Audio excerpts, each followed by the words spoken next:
Hey guys, I'm John Caveman, and in this video I'm going to be talking about the brand new 2021 Lexus RX 450h F Sport Blackline Special Edition I just bought, and the hitch I installed a few hours after I got it home.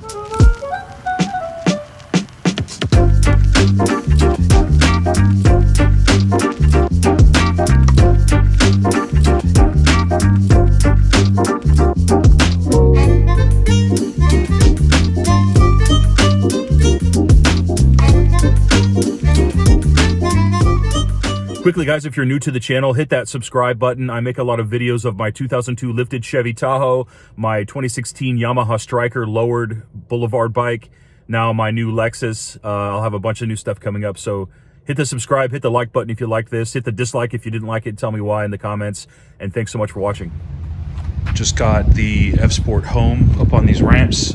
Got my Curt hitch ready to go. I've seen some videos on how to do this on YouTube, but I haven't seen anyone that had to mess with the F Sport damper in the back. So I've removed the cover that goes right here, and there are a ton of YouTube videos that explain how to do that. It's just some of these pop clips you see over there, and then a couple of screws. I mean, it's really simple. It just pops right off. So the thing that's different about the F Sport model is this gas damper here. And you can see it's just attached right here by these bolts. And you can see on this side,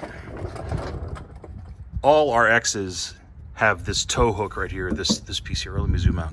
All RXs have this piece. So it's just these two bolts on this side and then the two same bolts on the other side which hold this. Other than that part, the install should be the same with this F Sport as the other RX 350 and RX 450Hs.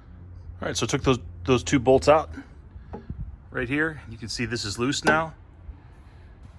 There's the damper removed. Two bolts from each side. Here's the Curt hitch I ordered off of Amazon.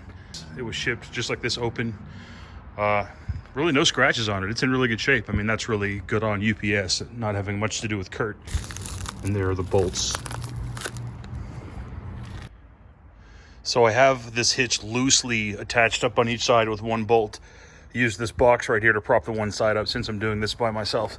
However, the hitch is hitting this black fascia here. It's not allowing it to tighten all the way. You can see there's about an inch gap right here. I can't push it up any farther because of this, so I'm gonna have to trim this really fast. I'm gonna use my Dremel tool right here. Just see if I can trim it. All right, so I trimmed the plastic with the Dremel tool. It's a little messy, but I'll clean it up. I'm running out of daylight right now, so I wanna just finish this up, but I'll come back and clean that plastic up later. So I do not believe this RX came with the tow package, but it does have this plug already right here. I already popped the cap off of it. And I ordered this adapter here from Amazon for, I think it was like 15 bucks or something. So it looks like it'll fit. So let me try that out. Yeah, that plug seems to work just fine. You see it snapped right in there into place, and I've got it up behind the fascia here, and I'm gonna wait and zip tight in place once I reinstall the plastic piece right here. And then I'll attach this somehow. So I ran out of time yesterday and I didn't get a chance to put that that cover right there back on after I installed the hitch. And it snowed last night, as you can see out there. So now I'm turning the car around and I'm gonna put it up on the ramps inside the garage so I can get a little shelter while I finish this up.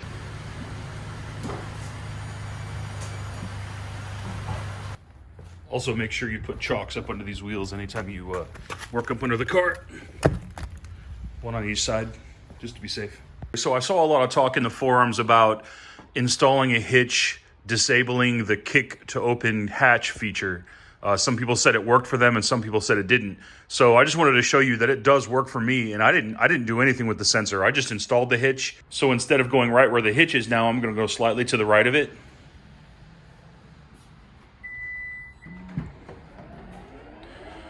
And I've got it set to not open for so I don't hit the roof. And then to close, just again.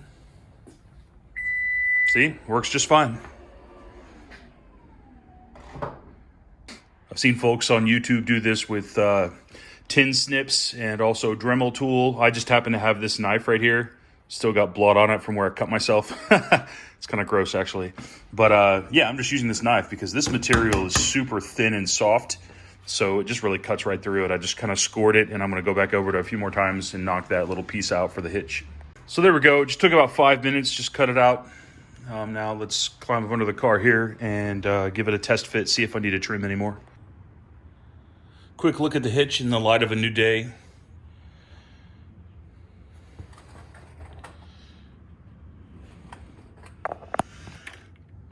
So I will go ahead and attach this bottom plate again, which I just notched out, and then after that I will figure out how to fix this harness so that it doesn't rattle around and it's easy to get to. Quick test fit, and I found that I need another inch in length here. Story of my life. So I'm just gonna trim that out quickly. Little notch out, and there we go. Installation is mostly complete. Now all I've got to do is zip tie this wire harness somewhere so that it's hidden but easy to get to when I need to haul something. So what I ended up with is I cut a little notch right here that the zip tie could go through. You see I'm right next to the hitch here to secure this loom in the wiring harness, and just kind of stuck it up under here. Again, the goal is that I don't want it to be visible when I'm not using it, but I want it to be easy to get to. So when I need it, just pull this out, and you know it's right here ready for the trailer, and then when I don't need it, just tuck it back up under here. So we'll give that a shot and see if that stays put.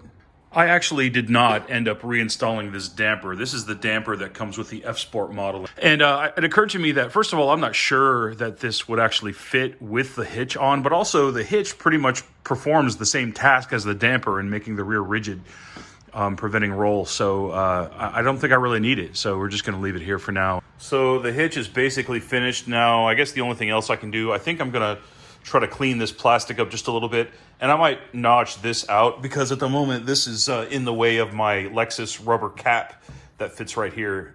So maybe I'll just go grab my Dremel tool again and see if I can trim this down a little bit and sand it. I didn't realize this, but last night it was dark. I was trying to clean up and I accidentally friggin' left my Dremel tool sitting outside, and it got snowed and rained on, so it's all wet. So unless I want to get electrocuted, now I have to wait until this thing dries, or maybe get my heat gun out and try to dry it before I use it. It's so cold out there. It's so warm in here. So one other thing that you'll have to do when you put a hitch and something on your hitch in these Lexuses is you'll notice that when you go in reverse, I've got the beeping right there, right? And when I try to back up, it just throws on the brakes. In the forums, I noticed that people were mentioning ICS, Intelligent Sensor Sonar, or something like that. This car, I think that's an old feature. These new cars don't have that. Instead, they've got two features in the dash here. I'm going to use this menu here. I'm going to press the left arrow one time to settings and then scroll down.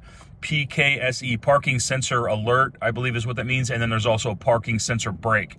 So all I have to do is hit the center button here to choose it. Now it's off, right?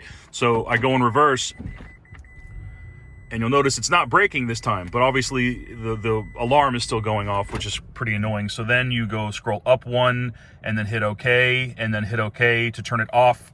And then now when I go in reverse, nothing. So one thing I want to point out is that when these things are off, you've got this yellow light right here and this yellow light over here, these amber lights, to let you know that those sensors are turned off, so that when you have something on the back and then you take it off, you can remember to turn those things back on before you proceed.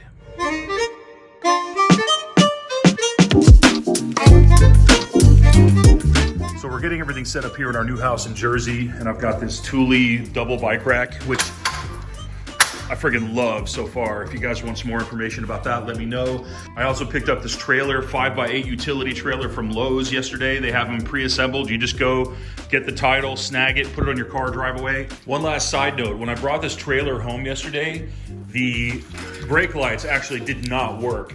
And they store these at Lowe's out in the parking lot. So I don't know if it's just been out there a long time and maybe this is just kind of corroded and doesn't make a good connection anymore. Either that, or maybe where I plugged the wiring harness in the back of the car was the wrong place, even though it's the same type of plug. I'm not really sure. If anyone has any advice or thoughts on what could be going wrong there, why the brake lights are not working, shoot me a comment or an email, or just ping me on social media, let me know, because any assistance that you could give is much appreciated. Got a couple of feedback wall mount bike mounts. over there also, and then this bike hoist from Amazon to lift this heavy ass electric bike. So love this stuff so far. If you want any more information on any of this stuff, let me know. I can make a video of it. And thanks again so much for watching. See you guys.